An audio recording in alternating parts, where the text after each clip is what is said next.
Hey guys, how are we doing? So we're back with another Nuxtaku video, and I'm loving Black Clover at the moment, so I figured we'll do another one. I mean, it's a recent one, and it's an interesting one.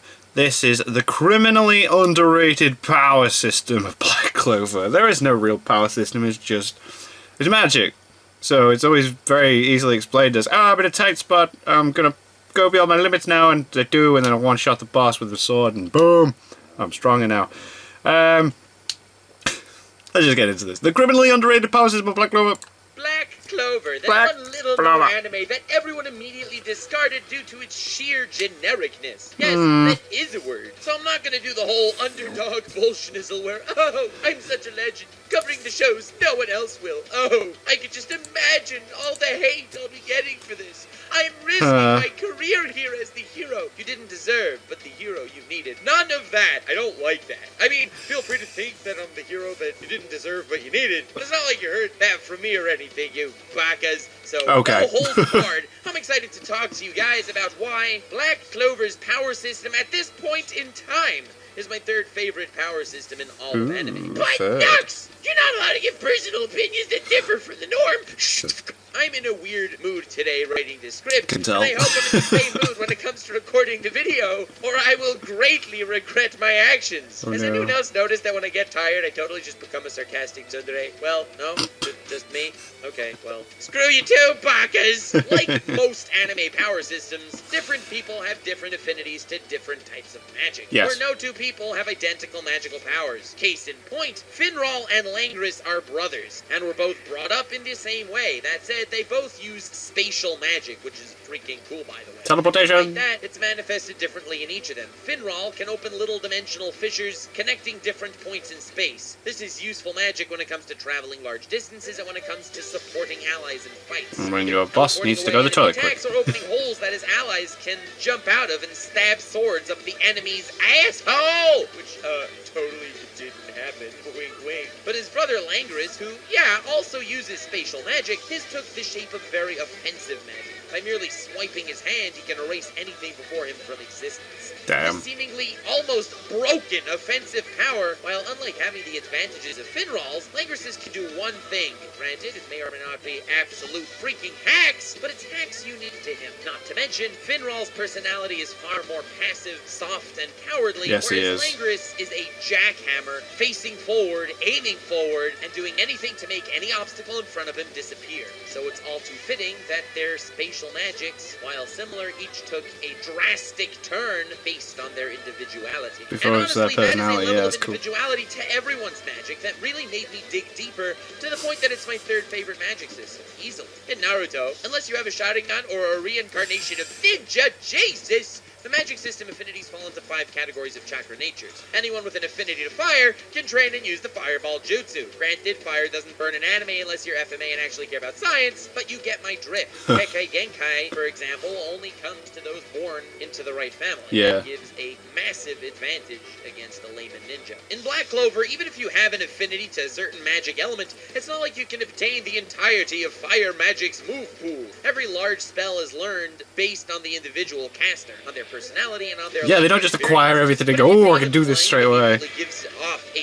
Nen vibe. That's incorrect, because, well, Nen, the unanimously decided best power system in all of anime, has the fundamental difference to Black Clover's magic. And if I'd have to briefly describe it, it would be that Nen is a power system based on the user's personality, granted, but it's focused on the character's mental state. Whereas Black Clover's magic is granted based on the character's personality, but it's based on their emotional state. To describe this clearer, let's talk about the cause and effect of the power of friendship, everyone's favorite phrase, for a brief moment. The power of friendship. You want to protect your friend, and because of that, you mentally place a condition upon yourself to unlock more power. Whereas with Black Clover's magic, you want to protect your friend, and it's that emotion that unlocks more power. That unlocks more. It's like, I need it now. Like you see in Fairy Tail. optional, but it's actually built into the magic system brilliantly, as I'll come to explain. Both are good, both are different, Nen is the pinnacle of power systems for a multitude of reasons. That's not really the point here. To actually describe Black Clover's magic in comparison, it would be as a less complicated emotional Nen, and that would not be all too far from the truth. Black Clover has its own edge that makes it stand out more than the pure, cool, different powers based on rad personality. Yeah. Because that alone, while integral to why it's great, as you'll see in a few moments, it isn't the end-all that made it my third favorite power system ever. So let's talk about training in Black Clover. With JoJo's as the big exception to the rule, every shonen power system needs to incorporate some degree of training, because otherwise it really cheapens every battle, cutting it down to whoever was born with the stronger ability. Which is lame. That said, I greatly appreciate when training, granted, has a big impact on the level of a character's strength, but at the same time, if it's just training that gets the character to a point, and then that character just rushes into battle at that point of power, then unfortunately we get into bad power of friendship. The annoying thing The about bad power of friendship. something like Fairy Tail is that not only do we not see Natsu train, even though we know he did, but the power system itself does not incorporate mid-battle growth. Adrenaline boosts can increase someone's strength by up to like 25%. So I would understand if the power of friendship would do something like that. It's when the character's power is quadrupled because of this power of friendship that it gets annoying. As I've mentioned, Hunter x Hunter takes care of this situation in spades, because Gon vs. Pito was one of the most legendary anime fights ever. Within the confines of the power system of Nen, Gon placed the ultimate condition on himself. He was willing to die. He was willing to give everything Black Clover, to take her out. the training is infrequently shown, despite the fact that it's heavily implied that it's done often. So for someone like Asta, we know his training is just increasing his physical strength. For someone like Noelle, her training is just training to control and she's trying to like actually hit that target on the tree, focus, and it splashes everywhere randomly, wiping out half her allies. What I'm trying to say is, it's primarily base growth that happens during training in Black Clover. Kind of like how training in Hunter x Hunter increases base Nen. You don't have the characters in Black Clover training arc saying, "Hey fam, I'm gonna teach you how to do the Rasen Turkin, so let's spend 40 episodes of slicing up waterfalls." Again, I'm not saying this in detriment to Naruto, because the idea of a ninja is based on excruciatingly difficult training, and I do love the chakra system as well. In Black Clover, though, there are no defined jutsus that mages can just teach one another. There's no, is there? My favorite point and the main reason I decided to go ahead and make this video, trying to give Black Clover the credit it deserves. It's amazing, I love it. Its power system, and that is, how do mages learn new spells? If it's not something that could be taught and it's only based on the individual, where does the learning aspect come in? Is it open a booster pack of magic powers and it's like, hey, I got a super rare fireball jutsu? No, the Yu-Gi-Oh! Power system is a whole nother beast that I probably will never cover, even though I am working on a Yu-Gi-Oh! Video. Every mage can do the generic stuff. That's no problem. It's when it comes to the intricate techniques only available to be used by an individual, that's what gets jotted down in their grimoires. And it's how they initially show up in the grimoires that I find fascinating.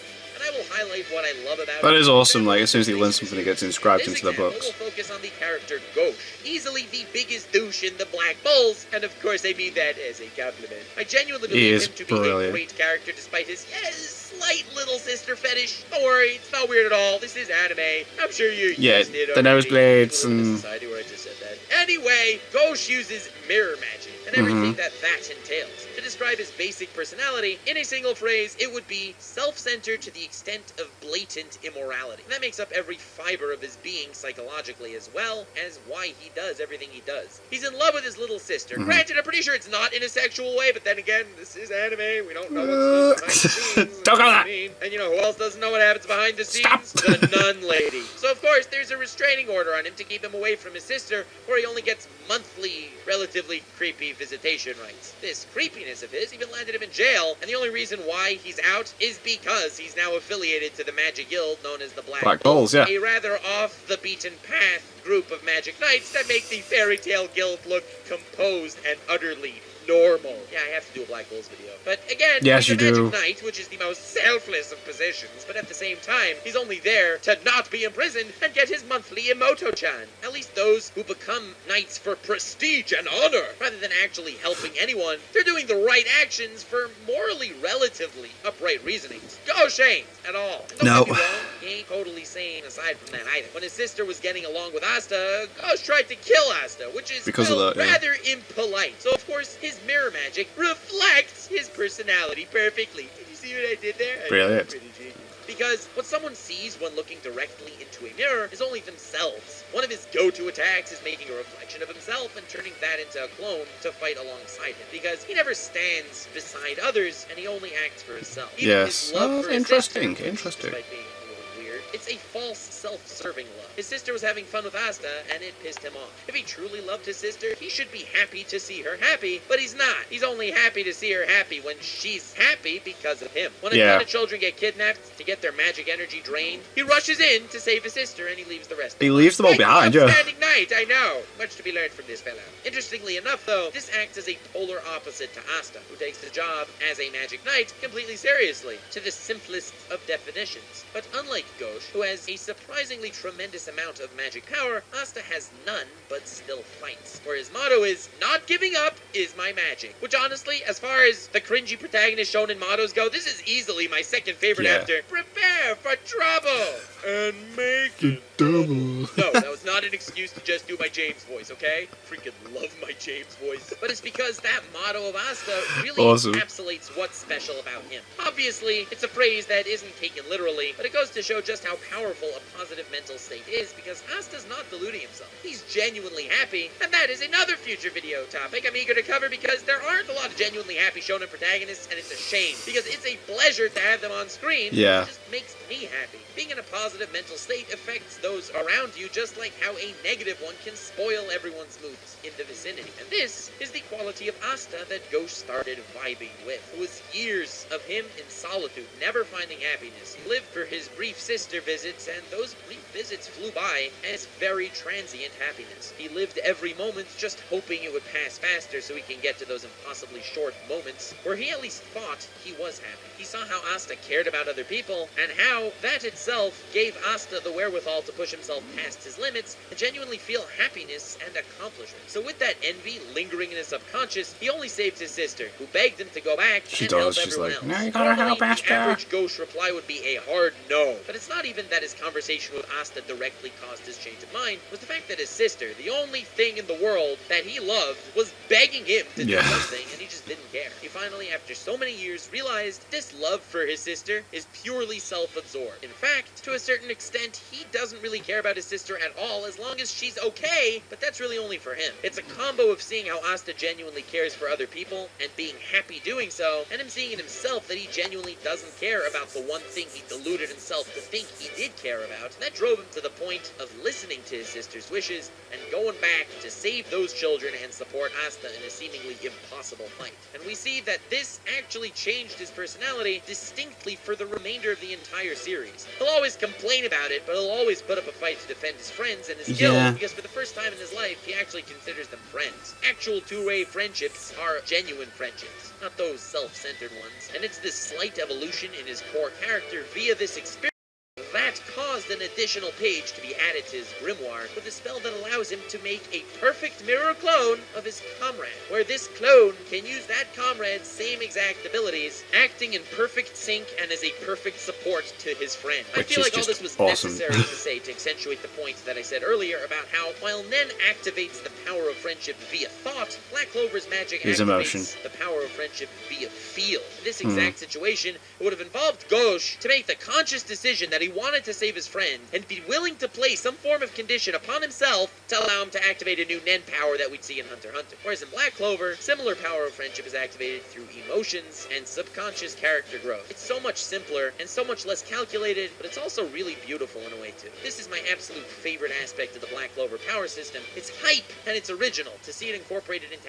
actual character development to such an extent that it makes all the feel moments have such a much higher impact, as we can experience inner character growth in outward, bombastic visual form, as opposed to just behind-the-scenes mental evolution. I feel like this scene is the best and clearest example of this in the entire anime, but it works this way throughout, in a fashion that's plain to see once you're looking for it. And all this easily makes Black Clover's power system my third favorite power system in all of anime, after Hunter x Hunter, which has been covered kinda to death on YouTube, so I will be doing a video on it, but it will not be a conventional video. And in second place, it would be Stans from JoJo's Bizarre Adventure, which is a video I intend to work on, well, rather right freaking now. Cool. This video was a hell of a lot of fun. I love power systems in anime. Starting to work on stands right after I finish recording this video. Stay tuned for that. Beauties and gentle beauties, thanks for watching. Leave a like if you enjoyed. Subscribble if you want more. Black Clover content, anime content, awesome content, be it analysis or satire. Link in the description to my Twitter. Feel free to follow me there. To my merch. Feel free to pick some up. And to my Patreon. Patreons. Are invited Give the to list. Discord server. And believe it or not, it's one of my patrons that convinced me to start Black Clover altogether because of the bad rep it got from the community. Thank you, Soy Boy Theories. I love Black Clover. It's a great. hell of a lot of fun. It's great. Thanks especially to King Beat My Meat, Sage of Snake, Steelers, Frisky Pop-Up, Grumpy Dingle. Welshman, Lazy Ronin, Girthy Worm Jin, Allison Stricker, JD Finch, Laser, Sash, Ethan Price, Frisky Dingo, There we go. Soy Boy Theories, MDQ, Praise Lord Girugameshu, Billy Thompson, Lord Twigo's Priestess, Salve Says, Gremin, Sergeant Malarkey, Alan Weebus, Crazy Beat, Divine Reigns, Miku, and TM Philly. Also thanks to Anthony Booth, Cream My Pancake, Emir Zeki, Cream Karari, My Ambrose Pancake. Intergarden, Portland Ewing, Zombie Misha, and Kyle the Warrior. As the God Usopp rank, thanks to Tyler Schumacher, Dark Element, Sunny Parks, and Maurice Louis Dreyfus. Thank you all so much for watching. Hope you enjoyed this video. If you haven't yet, I highly suggest a read of Black Clover. The chapters are insanely fast-paced and fun to get through. I definitely appreciate you guys. Thanks for The anime's sticking with good. me on my really weird quest to cover every random topic I feel like covering possible. Hope you enjoy it. Have yourselves the most wonderful evening, and remember to stay weird, fam. But your sisters are off limits. Brilliant. Yeah. Sisters are off limits.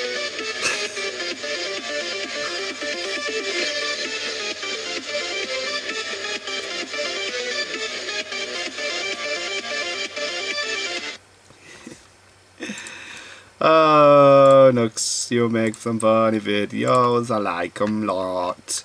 That's good. Really good. Yep. It's like emotion fuels their power, and whenever they learn stuff or things, or as they grow as a character, their magic grows and stuff. I really like it. I really appreciate it. Like, that was a good one. Talking about the reflection magic and how he can now use his companion, a copy with companions.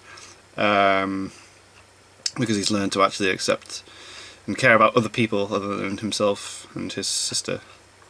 Cool stuff. Anyway, thank you guys very much for watching. What did you guys think of that? What did you guys think of this? Click like, subscribe if you haven't already. Leave comments down below. Let me know if you're watching or discussing future videos. I'll see you guys. It's all you guys. Next time.